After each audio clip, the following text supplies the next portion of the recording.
Hey everyone, welcome to NonTrivial. I'm your host, Sean McClure. In this episode, I talk about snowballs, more specifically, the runaway process that happens when we take an action that we think is confined to the instance, but ends up becoming so much bigger. We're all familiar with this process, but I want to peel back its nature and expose its underlying mechanisms in order to truly understand how it works. In doing this, I believe we can better appreciate just how prevalent snowballing is in our lives and how we can use such knowledge to make better decisions. I'll be using the much debated topic of freedom of speech as my example and putting forward what I think is the best solution to this problem. Let's get started.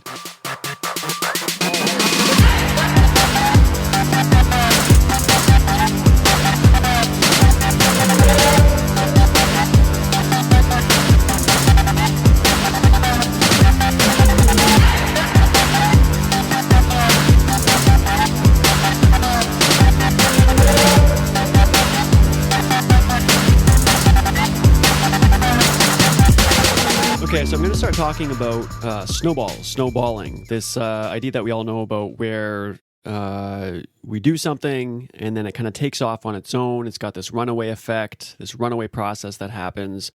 The most common example would be, somebody tells a white lie and then it snowballs, right? So somebody tells a fib, it seems relatively harmless, and then it starts snowballing, it starts growing, it starts running away on its own and becomes something very different than whatever could have been predicted. Right? So maybe somebody, lies on their resume or something just to get the job, and then they get the job, and then obviously the employer expects them to hit the ground with their feet running, and they're not able to do so, and so then they have to start making other excuses to try to not make it obvious that they don't have the skill that they said that they had, and so it starts to snowball, and things get worse and worse. So I think we're all familiar with that concept of something snowballing because someone tells a lie.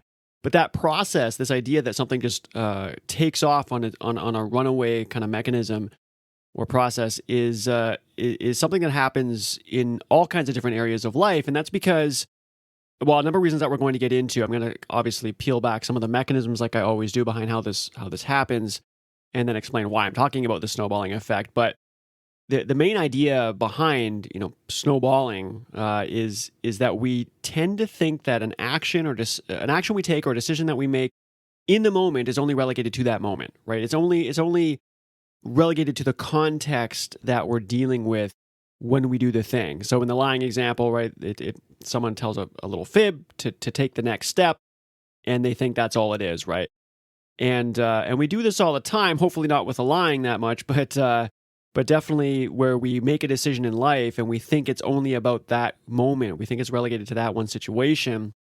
And then we don't realize how deeply interconnected things are and how it could become something bad or good, right? It could be something bad or it could be good. We might do something in the case of lying that's obviously a bad thing that snowballs, but there might be other examples where we do a little something and then we didn't realize how good it could have became, right? So kind of like in the last episode when I say, just start, for example, we don't realize how just starting and more specifically beyond just starting, but putting ourselves in the environment and adapting could actually snowball into all kinds of great things because this leads to this, leads to this, leads to this. But it's not that kind of, again, deterministic type linear path. It's something that we don't have access to. It's something that we can't predict. We can't foresee how things snowball. Okay? So why am I talking about snowballs? Why am I talking about this mechanism, this kind of runaway process? Well, what I want to talk about in this episode is how this process plays out in our lives and in various situations, specifically, obviously, non-trivial, right, complex situations, and the fact that we can't see where it's going and what some of the consequences of that are. And so I'm going to use an example. So the first thing I'm going to do is, after this little snowball conversation, I'm going to get into the mechanisms. And I think there are two main mechanisms at play about how things do snowball, how they take off. And it's important to understand this property of situations, of complex systems, because again, it appears so much in life, in our decision making. And I think it's really critical that we understand this, the mechanisms behind snowballing. Okay. And then I'm going to get into an example where this takes place or definitely has the potential to take place. And I think that's going to ground it more in something fairly realistic and not something as simple as just like, lying on a resume. I'm going to talk about freedom of speech, and that's obviously a pretty hot topic to get into, but I'm going to show how this snowballing effect actually plays out on both sides of what you might call, the political opinion, right? The left side and the right side. So we're going to show how Allowing freedom of speech completely could be problematic from a snowball perspective, but also squashing down freedom of speech and trying to limit it could be problematic from a snowballing perspective. Okay, in other words, these runaway processes that take off, you can use that argument for both, allowing freedom of speech completely and also for shutting down freedom of speech. This is a very real world topic situation that people are talking about all the time. It's heated. It's important. It gets into people's, freedoms and the ability to feel safe and all this kind of stuff. And so understanding this snowballing mechanism that takes place in real world situations is important to understand, because when we understand the properties, that's when we can step back and start to make, I think, smarter decisions about these situations. So I'll be using that freedom of speech example, and notice that I just said, obviously I just said that it could play out in either way, right? It could be for allowing all freedom of speech or squashing certain aspects of freedom of speech. Both could be problematic from a snowballing perspective. So in the very end, as I usually do, I'll have a kind of a what to do, kind of a resolution conversation about what I think is an approach forward, given that they kind of seem to cancel each other out both ways. So let's get into the mechanisms behind snowballing. Then I'll get into the example, and then I'll have a conversation about what I think is a good approach and how that helps us make decisions in very, very real situations like freedom of speech. Okay, so let's start talking about the mechanisms. So I think there are how does snowballing happen? I think there are two main ways, or two main, core properties that are important to understand. So first is the deep interdependencies of things. Okay, so in, again, I make this distinction a lot between simple and the complex. So in simple things, everything kind of adds up nicely, right? It's deterministic. We think, industrial revolution style machines like steam engines and, pistons and gears and cogs and everything runs into each other, and you can definitely causally see how everything bumps up into one another and blah, blah, blah. So we understand that as simple situations. We know simple situations, just to reiterate, is from last episode, I was talking about how, when you see a lot of mathematics or a lot of details on the chalkboard, that's because things are simple. Because when things are simple, then nature condescends to give you its mechanisms, right? It tells you causally how things kind of add up and happen. And so you can say more about it. Your chalkboard can be more loaded with details. As we get complex, we get more opaque. Nature less and less condescends to give us its internal mechanisms. We don't have access to it. And so those chalkboards look less detailed. There's less to say. They're more conceptual. They're high level. They're more abstract. Okay, so I talked about that a lot before. What I'm talking about in this episode is that kind of opaque, that opacity, that inability to kind of see how everything adds up.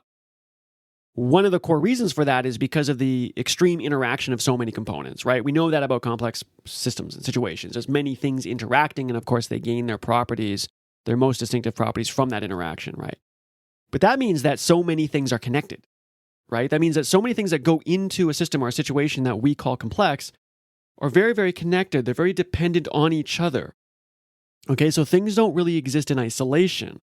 And this is in quite contrast to the usual kind of scientific narrative that we hear, what you might call reductionism, or what you might call even scientism maybe, but the scientific approach is very much about extraction and isolation, right? If I wanted to find something, if I want to know what, my coffee cup is composed of, or the coffee inside that cup is composed of, I'm going to pick it apart. I'm going to reverse engineer it. I'm going to do analysis on the chemical compounds, and I'm going to start to, dig into the individual components, and then I'll say, well, I've defined it, right? Like, here's everything that goes into a cup of coffee, right? Here's the caffeine molecule, here's, the water content, here's, the tannins that get released from the brewing, whatever, right? And you've kind of picked it apart, and you say its constituents, and those constituents become the definition of the thing.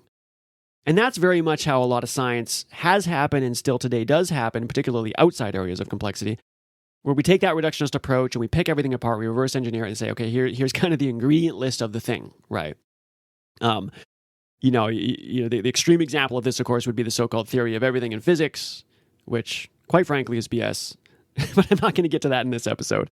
And the reason I say it's BS, or at least the kind of the current approach, is because it's extremely reductionist, right? It picks apart everything at that low level of detail, the chalkboard of all the detail, right, which is very much physics, and then says this is the theory of everything. Well, it can't be the theory of everything, because all you're doing is giving a reduced, picked apart, isolated, extracted ingredient list of reality, and that isn't reality, because the properties that we see in reality isn't the ingredient list. It's the interaction of all those pieces. So that's a topic for another episode, I think, to really get into the, my opinions about the theory of everything. But the point is is that there's an extreme connectivity between all the pieces, or a lot of the pieces that go into a system, because they make up the system. They make it live, they make it survive, they make it exist in its environment. Okay. So what does it have to do with snowballing? Well, remember I said that, the way that this usually plays out is that we take an action, we make a decision in life, and we tend to think it's just about that thing, but it's not just about that thing. Okay. So again, that scientific kind of mindset, or what you might call the traditional scientific mindset, based on isolation and extraction, causes us, or kind of impels us to define things, by just using that isolated instance, right? But it's not about the isolated instant. Things are deeply interconnected. I'm going to step back and give another example here, because I just want to make sure, hopefully, that I'm pretty clear about this. Imagine, I was going for a drive once, and we came into this kind of suburb, small town area, off of the major city limits, and it had all these kind of shops, obviously set up, and everything looked very, some of it was kind of older, and you got the brick buildings, and you got the awnings, and some of them are kind of rusted, and some of them even have like, I don't know, what's like a moss kind of growing around it. But it looked very real, obviously, right? It looked very kind of grown in and used, and people were, lively and active within that environment, and they're buying things and they're going in and out of shops. And I'm looking at this and I'm thinking, this could never be recreated. And I tweeted this recently, right? Where I said, artificial things, or rather natural things, can be recreated in terms of their look and their feel, but they're unlikely to survive if you artificially created it. In other words, if say I looked at this setting of this natural outgrowth, this small, let's just say a small town, okay? A small town, and with its shops and with the awnings and the rust and the kind of the moss growing and everything kind of interweaving in people and the whole thing, right? That whole ecosystem that's going on right there. I could say, okay, you know what? That's really good. And people love that. They like that natural look. I'm going to go recreate that because, I don't know, I'm a developer and I want to recreate this for people somewhere else, and I got billions of dollars and I'm going to go do it. So I go recreate that kind of small town setting. And I think things like this do get done, right? People try to kind of recreate, things very quickly. I mean, you could probably use China as an example for some of that. But anyways, so I go recreate that. Now, I could make the small town look very much like that small town, right? Set up shops. I could make them look older.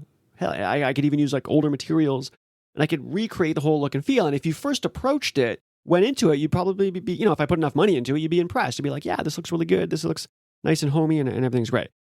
But I would argue that it's probably not going to survive. And you can say, well, why is it not going to survive? I mean, it looks just like, this other small town that you had seen in a natural setting. But what we don't realize, what we don't understand, is that natural small town is surviving because of things we can't see. The way that it has emerged out of its environment has so many dependencies, and those dependencies we don't have access to. We could try to explore it, try to understand it. Again, we could define that small town, the original one, the natural one, in terms of kind of isolation and extraction. Like there's buildings, and there's moss, and there's trees, and there's people, and we can come up with that ingredient list and say this is what it is, and I could use that ingredient list to recreate the thing, and it would look and maybe even kind of feel like the thing, but it probably wouldn't survive because there are dependencies that keep that natural town alive. Dependencies that we don't know what they are. We don't know what they are. It could be physical things that allowed the buildings to kind of be situated the way they are.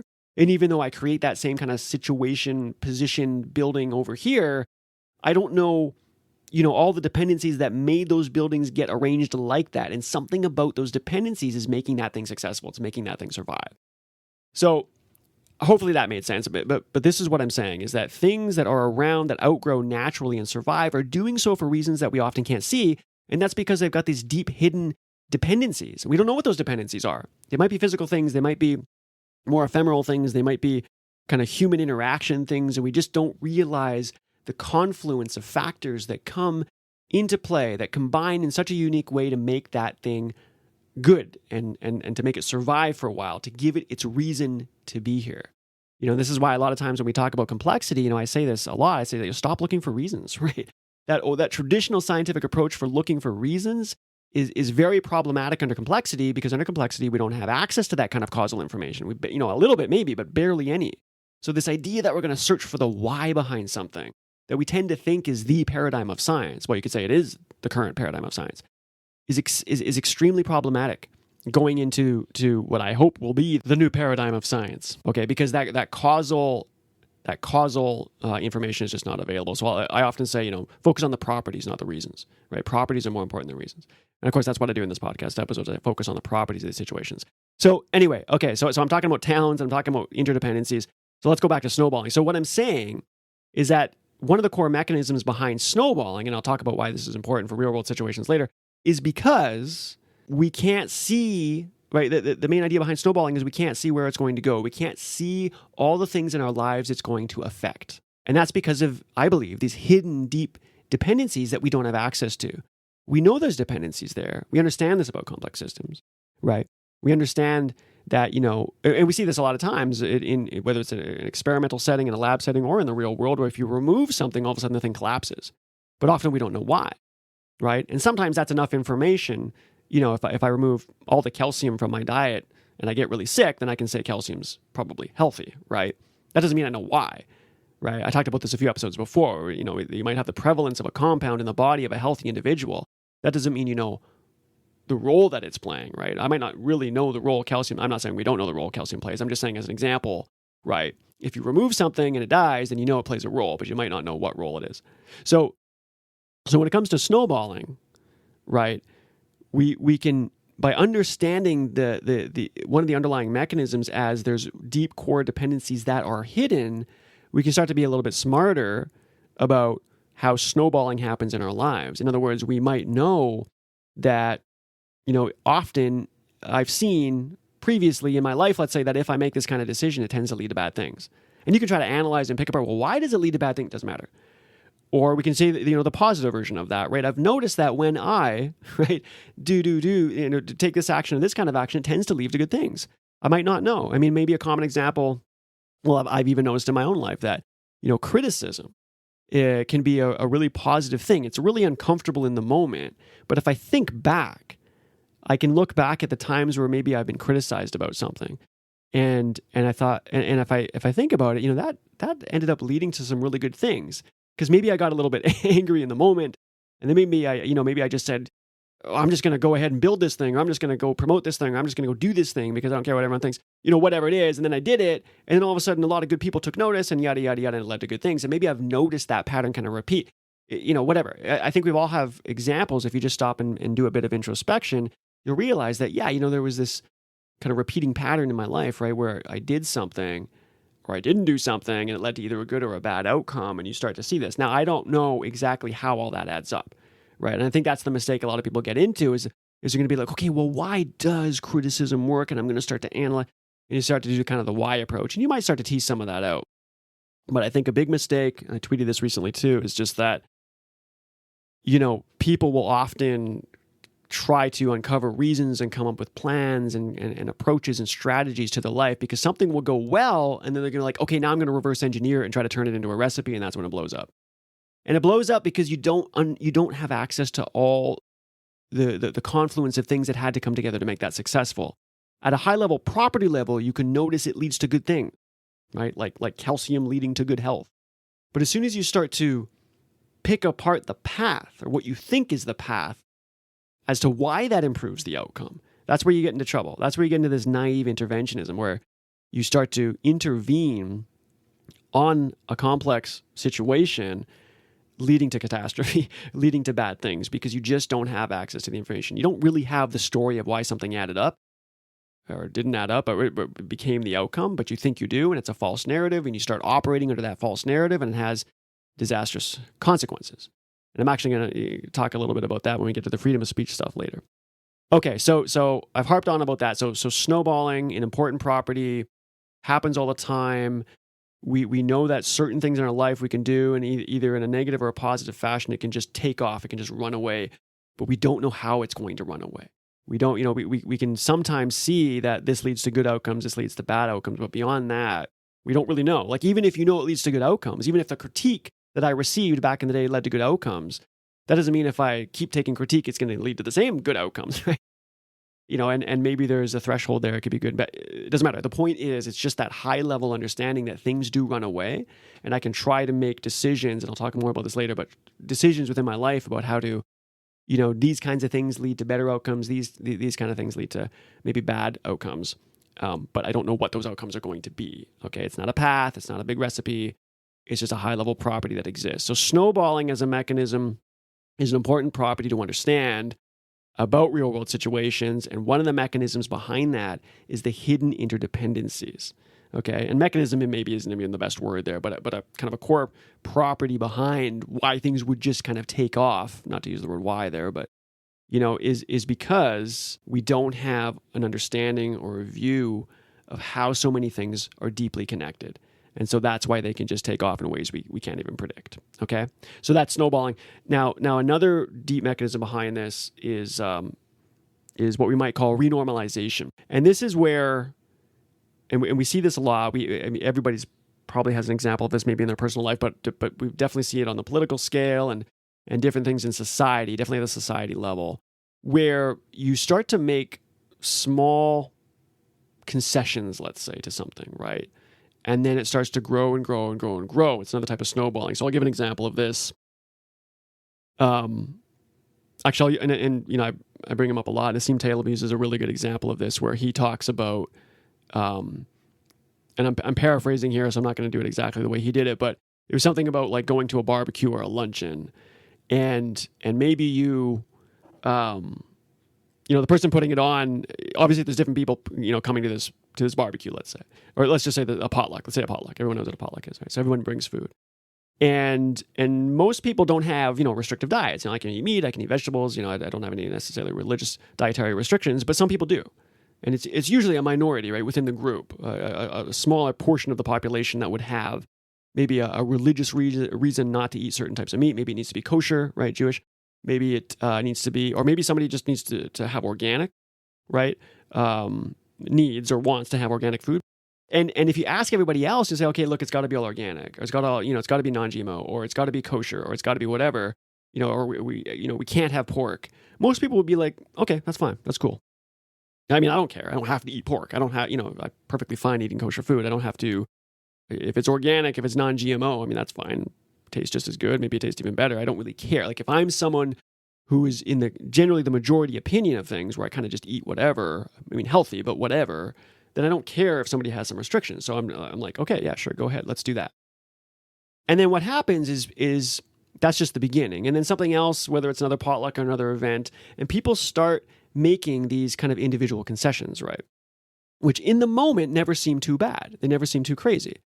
Hey, we're going to have a conference, but we're not allowed to, or it's been raised that some people feel uncomfortable if X happens, and so when we go to this conference, X can't happen. I don't know what it is, just an example.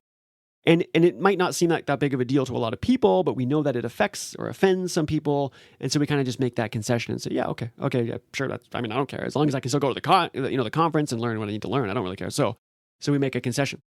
Well, what can happen sometimes is people kind of incrementally keep making concessions and keep making concessions until all of a sudden you've kind of handed over perhaps a lot of your own interests or likes or freedoms, right, without realizing it. And Nassim Taleb actually calls this the minority rule, And this is another example of the snowball effect, where you kind of keep making these incremental concessions or allowances because in the moment, they're not that problematic. They're not that big of a deal.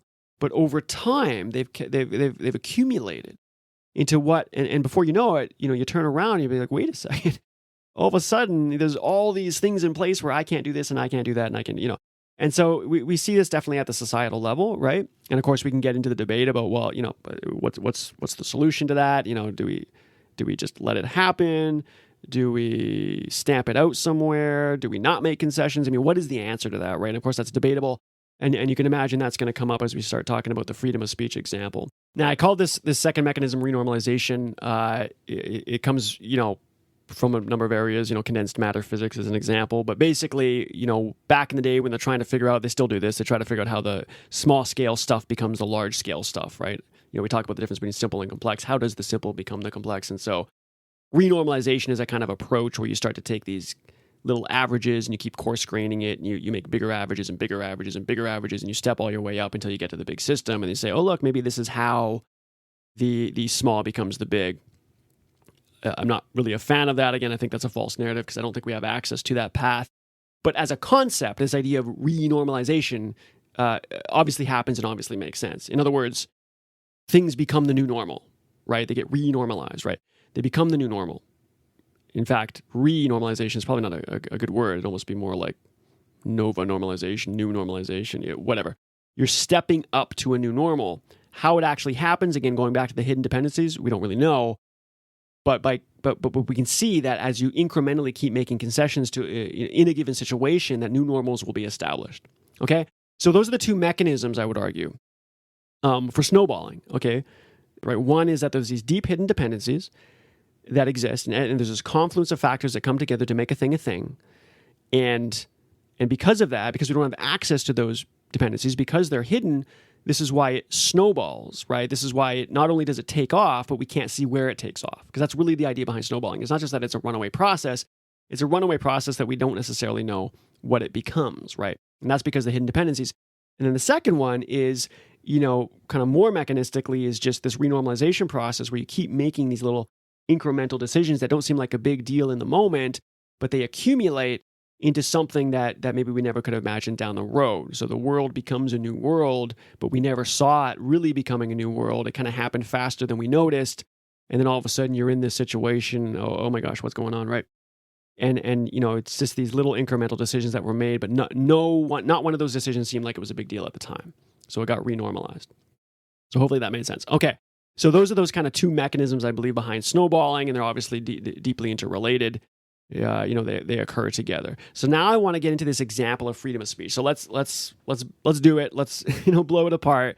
Let's talk about this is a hot topic, sensitive topic. People get very heated, and typically this gets framed obviously politically, right, on two sides of the political fence. You got those on the right and those on the left, and most of us are kind of obviously. It's been like this forever, right? The right side of the political fence basically wants all freedom of speech, right? They want freedom.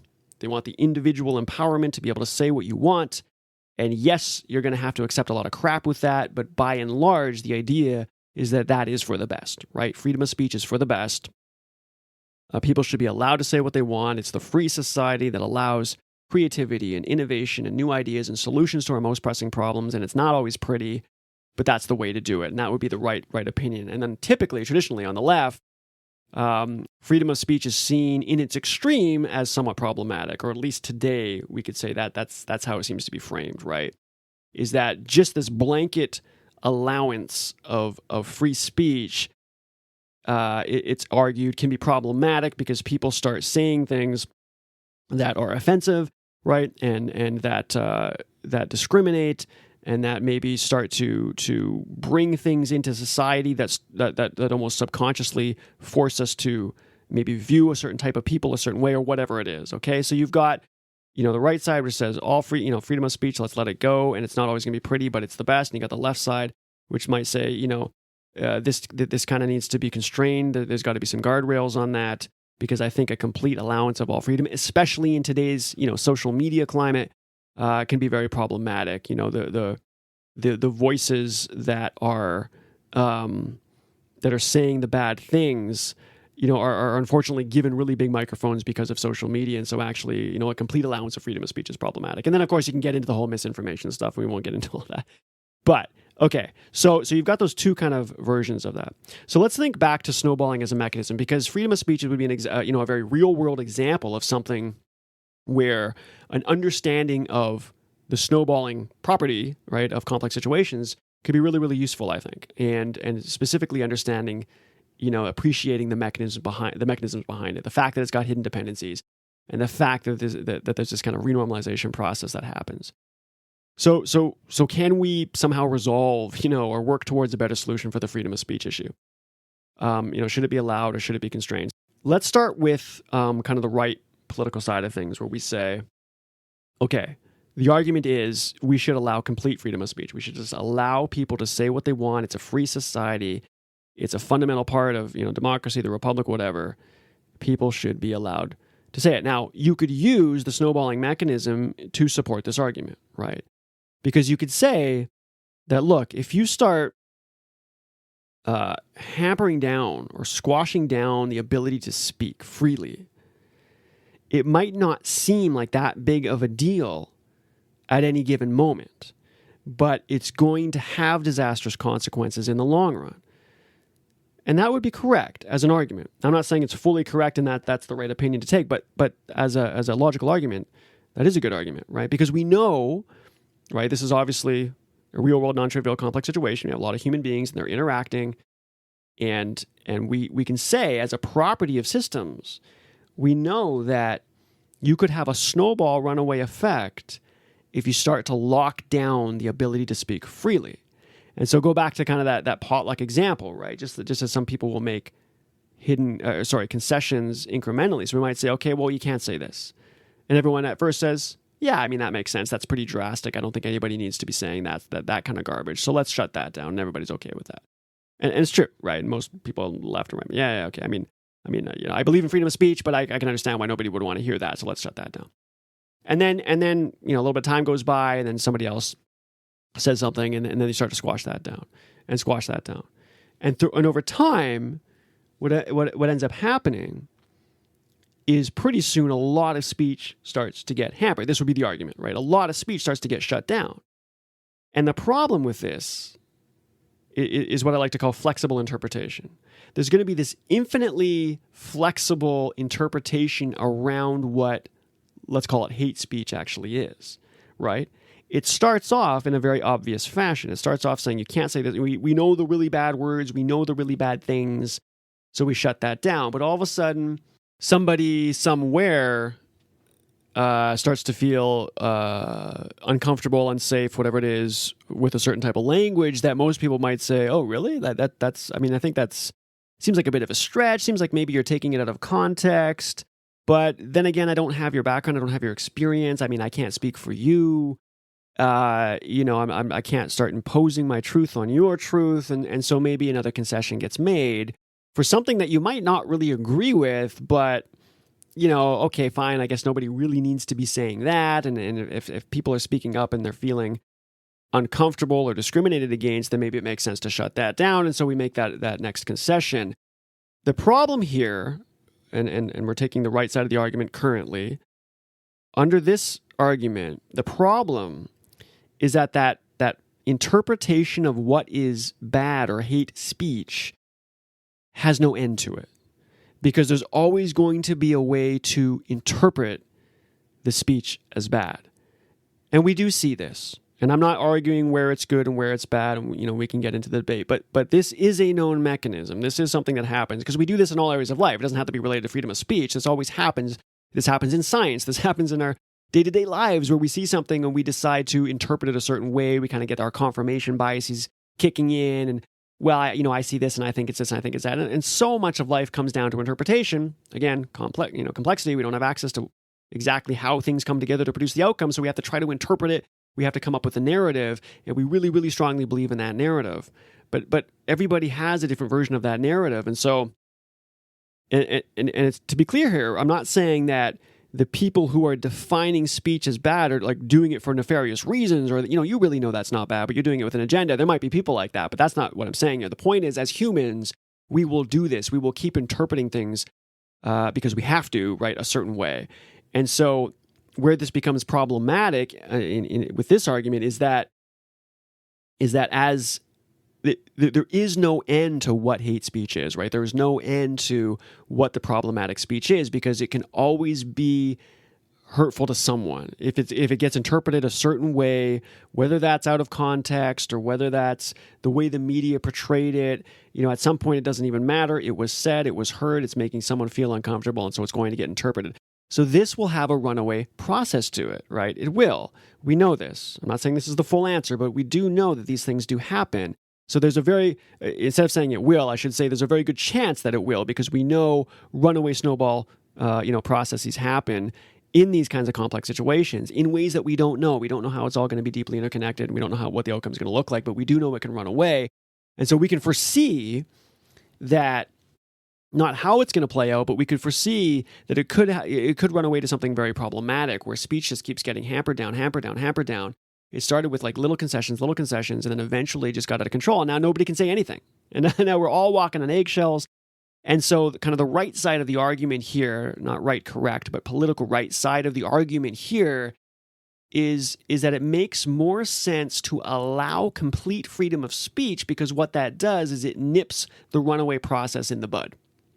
In other words, instead of trying to figure out where to draw that line, because we're never really going to be able to do that, because that infinitely flexible interpretation is always going to keep reinterpreting what hate speech is and isn't.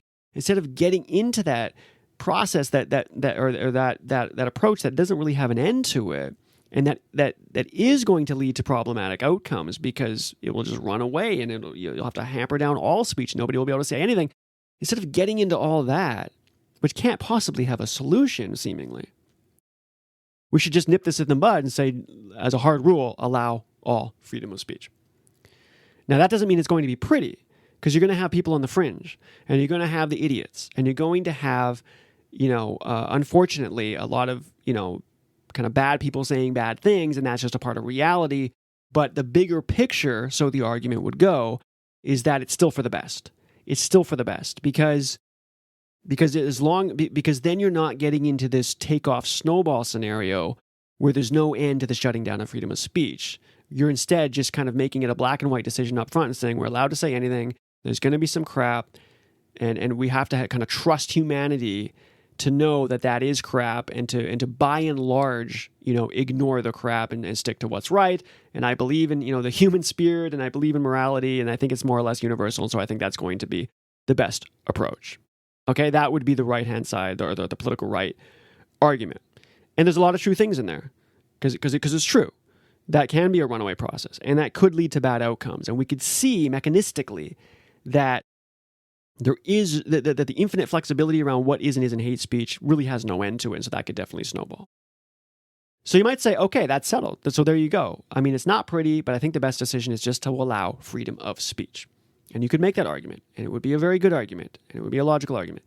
There's nothing wrong with that. But let's take the other angle now, because it turns out the snowball kind of mechanisms can be used for the political left argument as well.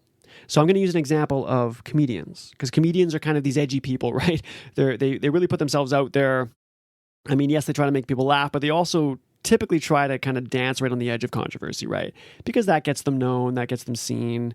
Whether or not it makes anything funnier is debatable, but comedians like to be pretty controversial. They like to kind of shock people typically, and they kind of like to outdo each other. So imagine there's a comedian, and he or she says something sensitive. It might be about a group of people, or just something that definitely offends some people. And most people would look at that and say, okay, that's a little edgy. I don't know if that really should have been said, but you know what? This is comedy. This is art. This is what they do. And then it would kind of blow over, right? So we're just to be clear here, we're assuming that we have a world of complete freedom of speech, and we're kind of, okay, let's see how it goes, right? Because we're assuming that's the best decision to make. So that comedian makes that joke, and everyone just kind of, okay. And then another comedian comes along and has to kind of out-edge the other comedian. They got to be a little bit more controversial. They have to keep pushing the envelope, right? Because that's what comedians do. They want to be the most controversial. So they say their joke, and it's even more edgy, and it's even kind of more cringy, or whatever you want to call it. And, and maybe, half the people that hear it are like, oh, I don't know, that's a bit much. And, maybe that's, but it gets the person well known, and then eventually everybody kind of laughs it off. And now this could be its own snowball effect. This could be its own runaway process. You're allowing complete freedom of speech. And remember, we use the snowball argument to say complete freedom of speech would be a good thing, because the incremental squashing down of speech could run away into something super problematic, which is true. But the incremental allowing of small jokes that offend a certain group of people could also have a runaway process. You could use the same argument.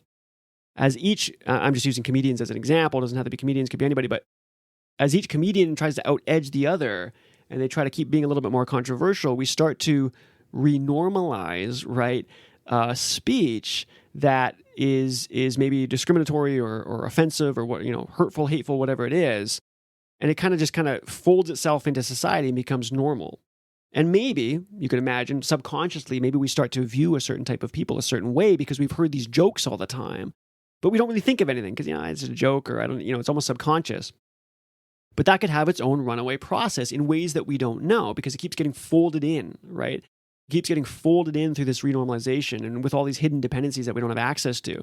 The thing that keeps it alive, we don't really know how. It's so super interconnected. So it's not like you can really know where it's good and where it's really bad. And so you allow,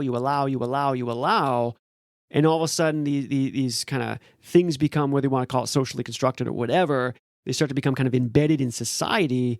And then we look around and say, wait, why is this, why do we talk like this about maybe this type of people or this type of people? So you could envision, and I'm not saying either one of these is true or going on, we can debate that, but I'm saying you could easily envision and make just as strong an argument on the political left to say this runaway process could be problematic for freedom of speech, right? If you allow the speech, you could start to, I guess the extreme case of that would be a type of dehumanization. You'd almost start to normalize kind of a dehumanizing way of speaking maybe about a certain type of people. It started as jokes that nobody really got offended, maybe a few people, and then it's just started kind of incrementally, kept making concessions. We didn't see how everything was connected. It snowballed. You wake up one day, you turn around and go, wait a second.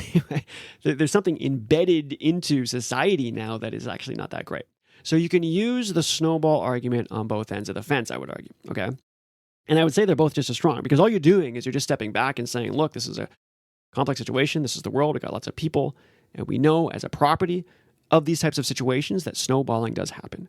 And if you're on the political right, you could say the snowballing is a reason to allow complete freedom of speech. And I think that's a good argument. And on the left, you could say snowballing is a reason to not allow complete freedom of speech. And I think that's equally a good argument.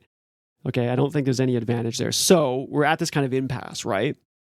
Remember I said that an appreciation of snowballing can help us make real-world decisions, but it allowed us to kind of add maybe a little bit of rigor and logic to the arguments behind the right and the left, but they kind of cancel each other out because, you can both make that argument. So what do we do? What's the next step? Well,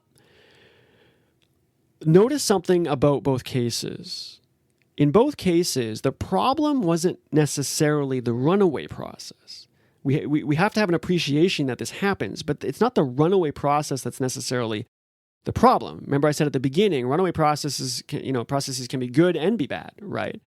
And in the freedom of speech example, we saw something potentially becoming bad, but on the squashing down of freedom of speech, right, whether it's the right or the left, both cases we saw the runaway process leading potentially to something bad, so it doesn't really help the decision making. So it's not the runaway process. You have to know that this happens, right? It's important to know that it happens, and you have to take that into account, but that alone is not really necessarily the problem. Well, in both cases, if you notice, there's kind of something unnatural about both the left and right-hand side, okay? On the right-hand political opinion, it was just allow anything to be said. But that's not necessarily completely natural. It often gets framed as the most natural thing, and there is a lot natural about that. But humans don't just always allow everything to be said, right? That's actually a type of imposed structure, an imposed structure. You're intervening in a way that's actually kind of unnatural there because people would raise opinions.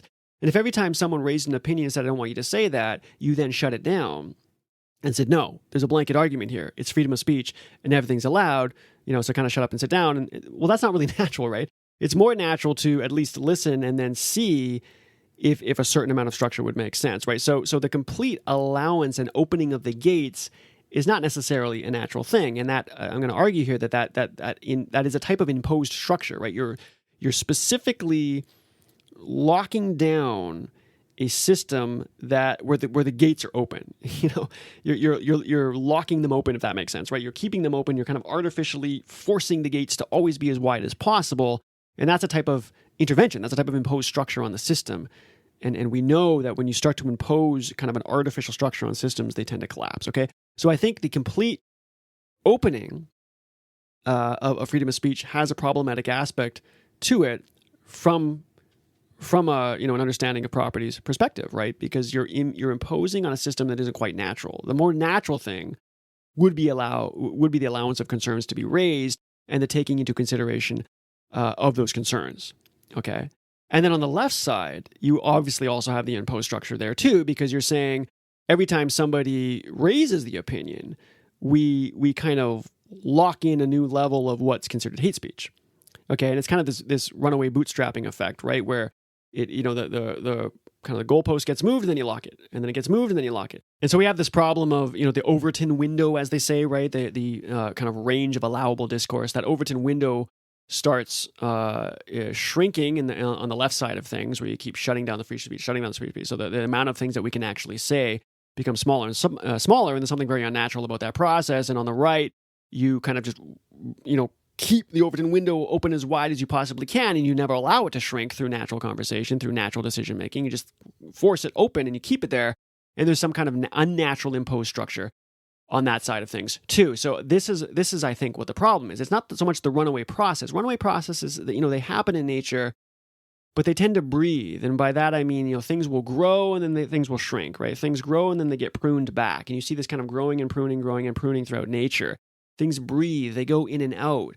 Whereas on the left and the right side arguments here, the right side, you're forcing it open, you're not allowing it to shrink back. And on the left, you just keep shrinking it down, you're not allowing it to expand out. So there's that imposed structure on an otherwise natural breathing system that I think is the problem. It's not the runaway process. We need to appreciate that as a mechanism, but the problem is the imposed structure. It's that intervention that's being used on the system that's locking things in place in ways that don't allow it to breathe, that don't allow it to go in and out, that don't allow it to become, a system as it's supposed to. And we know that, successful systems have this kind of growing and shrinking aspect to them, right? So a natural process would allow both. So what does that mean in terms of the structure? Well, something that I've noticed, and I'm sure other people have, is that there seems to be this kind of sweet spot when it comes to structure, right?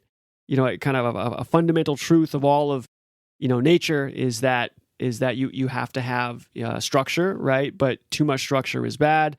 And so we see this in different areas of science. We see this in different religions and different philosophies. I mean, it comes up again and again. Anyone paying attention to how the world works will see this pattern emerge, right? There seems to be this balance between, structure and chaos, structure and unstructure, if you will. We need them both in ways that I've already explained. So when we take that, if we look at the political sphere or the conversations that happen at the societal level, and we see that conversation is happening in a very polarized fashion, we already know that that's not a great thing, right? If you just say, point blank, we need freedom of speech and let it all happen, and that's for the best, we know that's going to be a problem. That's a type of imposed structure that could be a problematic. And then the same thing on the left. If you keep stamping out speech with a infinitely interpreted version of what hate speech is, that's also going to be problematic. And so that type of imposed structure is not good. So there seems to be this sweet spot that's needed when it comes to structure, right? It seems to be that we need a certain amount of structure, but too much is bad and none is not going to be good. There needs to be a balance. So just at first blush, we can say we definitely need to get away from this polarized kind of version of the conversation that we keep having. It's not free speech or no free speech, right? That's not helpful. They're both bad. It's not the typical right and left versions of this debate, because they both have their own snowball processes, as we've explained. They both could lead to very bad outcomes via those mechanisms. And so that's not the useful conversation. So the first thing we got to do is get away from the polarized conversation of just, it's one or the other. And we got to start thinking in terms of a balance. And so what we can say is even just the admission that there needs to be a more balanced approach to understanding how much structure is right. We're not saying don't impose any structure, but the extreme polarized versions of those imposed structures, the locking in the goalpost as wide as possible, or the bootstrap kind of, locking in the redefined hate speech every time it occurs, those don't work. But there should be some way of defining it somewhere in the middle, or some kind of balanced approach. And so just the admission of that is a step forward, I think, because at least that's the kind of conversation we should be having, right? That would be much more helpful. Let's admit that there is a certain kind of sweet spot when it comes to structure. Let's try to work towards that. But you could easily step back and say, okay, yeah, that's fine. I mean, I think just the admission of that is definitely a step in the right direction, but there's still so much gray area there, right? There's still so much gray area there, because how do we define where to draw that line? And aren't we just getting caught up in this, flexible interpretation problem again, because we're going to, everyone's going to interpret where that line should be drawn differently. And maybe in some sense, everybody already kind of intuitively knows there's a balance between, structure and unstructure, but again, we just get into these debates about where to draw that line. So in the admission of the balance is good, but in some ways it doesn't really move us forward, because we just get caught in these debates again. Well, we do have some guidance on this when we look at the properties of complex systems. This is something that I've noticed, and actually tweeted about this a few days back as well.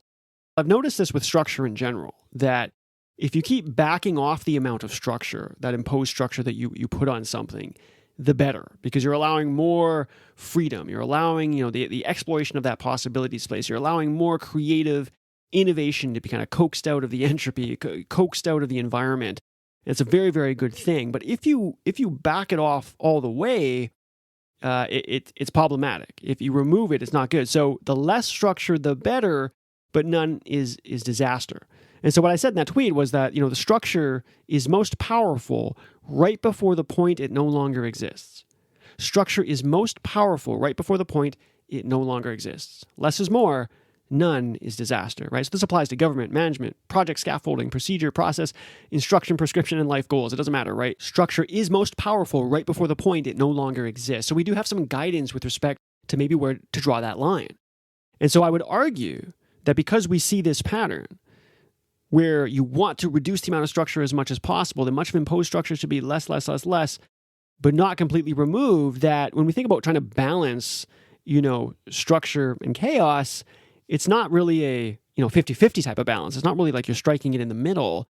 It's actually trying to remove as much of that structure as you can get away with without removing it altogether. And so if we go back to the freedom of speech example, I think there is some guidance. And that's not to say that there's not going to be any debate or any gray area, but it's a lot better than the polarized speech. And I think it's stronger also than just saying, let's admit that there is some kind of balance in the middle. Let's try to work towards that. It's even better than that. It says, what we should do in this example is open up that Overton window as much as we can, really allow quite a bit of free speech, but let's have guardrails on the more obvious problematic language. Now, not everyone's going to agree with that, but I'd say that follows this structure because most people should be able to agree on at least kind of the bare bones. This is definitely not good stuff. This is stuff that nobody needs to hear. This is definitely hate speech, right? And that more nuanced stuff is where you get into the runaway problem of flexible interpretation. And so some people will be quick to say, no, I think this is still problematic. I think this is going to cause all kind of issues. Look, this is not going to be perfect, but we have to take a look at how systems operate. We know the complete opening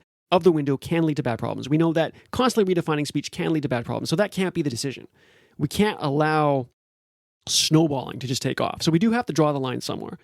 And I think that if you take a look at how, the systems that work in nature, if we take a look at how those work and what their properties are more specifically, then we have to realize that the ones that work have the least amount of structure, but not no structure. And so in the context of the freedom of speech, that means all you can really do as a kind of a black and white decision is to say, look, we are definitely going to stamp out the ones that we all agree on, because I think at some level there is hate speech that we can all agree on, and that objectively, obviously bad, hate speech that can sneak through is not going to be allowed. But beyond that, we shouldn't interfere, because the interference is going to cause worse problems than trying to think you can get a handle on it, than trying to squash it out and thinking you're making the world a better place. Okay, so again, just to reiterate, it's not yes, freedom of speech point blank. I don't think that's right. And it's not, let's keep redefining it. I don't think that's right. I think both the left and the right kind of have it wrong. And it's not that they don't intuitively understand, but it usually gets framed in that polarized fashion. And it's also not useful to just say we're going to strike a balance between, some level of imposition of structure and some not. I think we got to take a look at the fact that less is more, but none is disaster. We have to realize that this is the pattern, that structure is most powerful right before the point it no longer exists. And whether it's freedom of speech or other examples, I would say that's at least a good starting point to start our conversations and work towards a better solution. And so what this says about intervention in general is that it should only be used in the extreme cases. Okay, so think about medicine.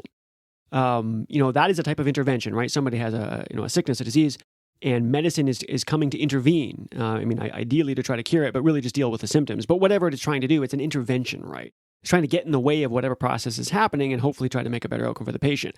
Well, the ongoing debate, of course, is how much of that is necessary. I mean, with the healthcare industry being the way it is, we have very liberal kind of, intervention, right? Application of medicines to the general public. And it could easily be argued that it's probably more than it really needs to be. But that's not to say that there shouldn't be any, right? So the kind of very liberal, globally applied intervention can easily be argued to be a bad thing. I think it can cause a lot of problems, whether that's addiction or, just the health problems that come from side effects from over medication, whatever it is. A lot of medication is not a great thing. Most people, I would think, would probably agree with that. But that's not to say that there aren't cases where it's definitely going to be needed. And so the question is, well, where do you draw that line? It's kind of the same problem. It is the same problem. Where do you impose the structure? Where do you intervene? Well, it makes sense to do it in the extreme cases, right? It makes sense that if somebody, a gunshot victim is going to need surgery, and there's going to be other cases. There's an overprescription of antidepressants, but that's not to say that there aren't extreme cases where people should be on antidepressants.